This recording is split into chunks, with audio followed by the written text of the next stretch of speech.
국회의원들이 정부의 정책을 점검하고 정책 제안을 해보는 정책 점검, 정책 제안 시간입니다. 오늘은 국정감사 우수 국회의원의 2년 연속으로 선정된 의원입니다. 네, 국회 교육문화체육관광위원회 이상일 새누리당 국회의원과 함께 그동안의 의정 활동과 최근 발의한 법안의 주요 내용들 살펴보겠습니다. 어서 오세요. 어서 오십시오. 네, 안녕하세요. 네. 네. 자, 의원님, 지난 9일이었죠. 네. 의원께서 대표 발의한 수능 의료 피해 학생 구제 법안이 이제 교문위 대안으로 본회의를 통과했습니다. 어떤 내용입니까? 지난해 세계 지리 과목 수능 8번 문제죠. 네. 거기서 출제 오류가 있어가지고 3만 7천여 명이 세계 지리 과목을 봤습니다. 네. 그중에 18,000여 명이 오답 처리가 됐어요. 예. 그러니까 점수가 깎인 거죠. 그렇죠. 그 피해 학생들을 구제하기 위한 법안입니다. 네. 그리고 이제 정기국회 마지막 날 본회의 통과가 돼서 참 다행이라고 생각하는데 이 법안에 따르면 그 출제 오류로 해서 직접 피해를 당한 학생들, 네. 그러니까 점수가 깎여서 해당 대학에 응시를 했다가 불합격했을 네네. 수 있는데 만약에 그 점수가 올라갔다면 합격할 수 있었던 학생들, 그 학생들을 구제하는 거고요. 하향 지원을 했던 학생들, 예. 그 학생들은 구제하기가 어렵습니다. 왜냐하면 네. 어떤 학생들이 하향 지원을 했는지 현실적으로 알기가 어려워서 그래서 예. 직접 피해를 당한 학생들만 구제하는 데 초점이 맞춰져 있습니다. 그러니까 네. 일단 지원을 했던 학생들에게 초점이 맞춰져 있군요. 네, 그러니까 특정 대학에 지원을 해서 네. 그 점수가 깎여서 근거가 있는. 커트라인에 미달해서 떨어진 학생들이죠. 그런데 이제 점수가 많이 깎여서 내가 이 대학은 자신이 없다. 네. 그래서 내가 다른 대학으로 가겠다. 네. 해가지고 갔던 학생들은 구제하기가 어렵습니다. 그렇죠. 네. 예. 어쨌든 이제 수능 오류로 인해서 피해를 본 학생들을 구제할 수 있는 어떤 그런 네. 법안이 근거가 됐다는 점에서 네. 참 의미가 깊은 것 같은데, 그러니까 아까 말씀하신 대로 18,000명이 점수가 깎였다라고 네. 하셨는데, 네. 이제 그 중에서도 이제 지원을 했다가 점수가 깎여서 네. 네. 이제 떨어진 학생들의 경우는 피해를 네. 이제 구제받게 되는 네, 거죠. 네. 그래서 18,000명 중에 한 절반 정도, 9,000명 정도가 등급이 좀 떨어진 것 같고, 예. 네. 지금 각 대학에서 어떤 학생들이 그 점수 때문에 피해를 받는지를 현재 이렇게 전부 조사를 하고 있습니다. 그래서 네. 아마 17일쯤이면 정확한 숫자가 나올 것 같은데요. 해당 대학별로 우리는 몇 명이 그랬다. 네. 예, 그래서 그게 합쳐지면 얼마나 되는 숫자가 될지 몰라도 전국적으로 한 300여 명이 될 거라는 언론 보도가 있습니다. 예. 네. 참 수능 시험을 위해서 많은 학생들이 열심히 공부하는데 네. 이런 일이 자주 발생하면 절대 안 되겠죠. 그렇죠. 예, 네. 그러니까 직접 피해를 당한 학생들을 이 법에 의해서 구제한다고 예. 하더라도 그 학생들도 네. 지난 1년 동안 겪은 그렇죠. 이 여러 가지 고통과 이거를 구제가 어렵죠. 또 예. 학부모님들이 겪었던 고통, 또 하향 지원에 따라서 이렇게 다른 대학으로 갔던 이 간접 피해 학생들이 겪었던 고통을 법으로는 다 구제하지 못하는 예. 게 안타깝습니다. 예. 네. 자, 이제 의원께서 올해 국정감사에서 좀 네. 많은 역할을 하셨는데요. 2년 연속이죠. NGO 모니터단이 주는 상을 또 받으셨고 네. 이번 국정감사 어떻게 평가하십니까? 저는 일부 언론이 부실감사 이렇게 얘기하지만 진짜 의원들이 네. 준비를 많이 해서 열심히 한 의원들이 훨씬 많다고 생각합니다. 네. 그래서 네.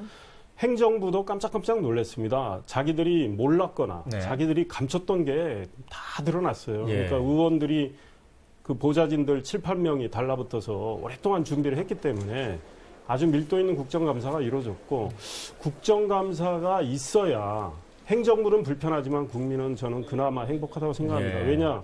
행정부의 잘못을 국회가 지적을 해서 그게 개선이 되고 시정이 되면 국민들의 여러 가지 불편은 좀 개선이 된다고 그렇죠. 생각하거든요. 그래서 의원들이 좋은 지적을 많이 했고 좋은 아이디어도 많이 냈다고 생각합니다. 네.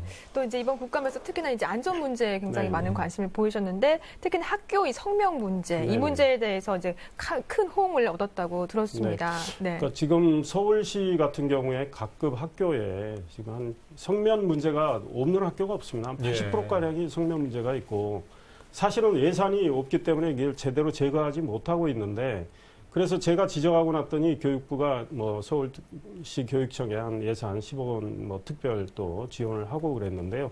전국적으로 다 마찬가지입니다. 예. 성면은 흡입하게 되면 폐암이다 여러 가지 문제가 발생하고 그래서 이 성면을 제대로 제거할 수 있게끔 해줘야 되는데 이 성면안전관리법 이런 것들이 좀 너무 처벌 규정이 낮아가지고 네. 성면을 제대로 제거하지도 않고 허위로 제거했다고 할 경우에 그냥 과태료만 내면 되게 돼 있습니다. 그래서 네.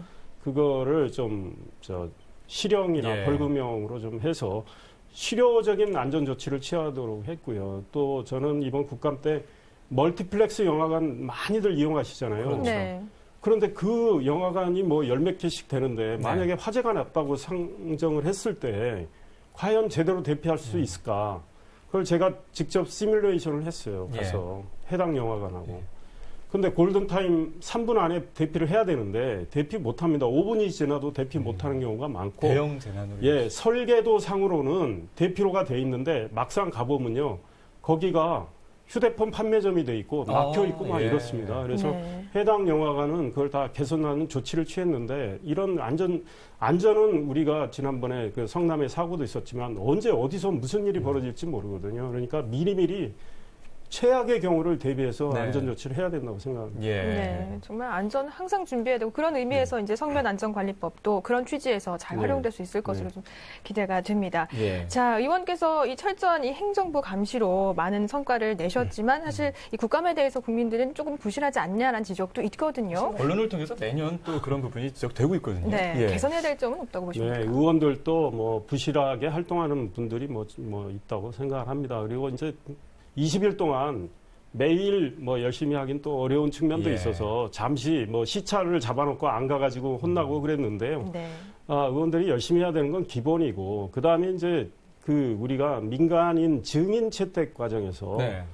이번 제가 속한 교육문화관광위원회도 증인을 불러놓고 야당 의원께서 질의도 안 했어요. 한 번도. 예. 그걸 하루 종일 있다가 집에 갔습니다. 그렇죠. 네. 저기 세종시에서.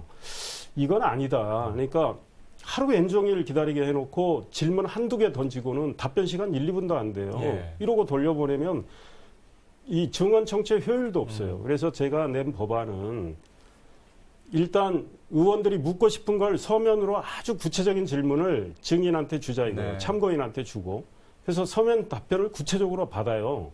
그래서 상당량의 이제 서면 답변이 왔을 때 예. 해당 의원이 충분하다고 생각하면 굳이 증인 참고인으로 안 와도 된다. 그래서 증인 참고인 철회를 할 수 있도록 법안을 냈습니다. 실제로 저는 그걸 해봤습니다. 예. 네. 대학교 총장님하고 이사장님 답변이 아주 충실히 왔어요. 그러면 1분 국회의원들이 질문을 5분 정도 하는데 추가 질문에 주로 증인 질문하거든요.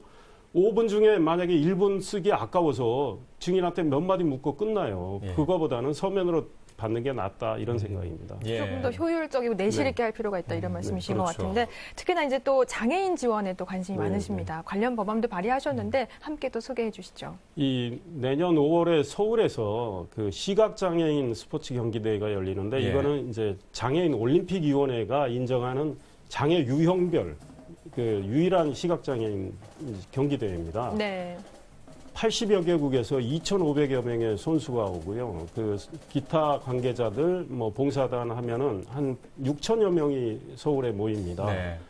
그리고 정부가 국비 지원 예산 편성을 했습니다. 54억 5천만 원. 서울시가 또 같은 금액을 편성했고 조직위가 72억 원을 내는데 이거를 법적으로 국비를 지원할 수 있는 법이 지금 불비가 돼 있어요. 네. 국제경기지원법이 있는데 그 지원법상으로 현재 지원을 못 받게 돼 있는데 그 법에 국제경기에 이 시각장애인 스포츠 대회가 들어갈 수 있도록 지금 법안을 내놨는데 기왕 우리가 유치를 해서 열리는 대회이기 때문에 제대로 치러질 수 있도록 해야 된다고 생각해서 법이 냈고 이 법안은 뭐 저는 금방 통과되리라고 생각을 하고요. 예.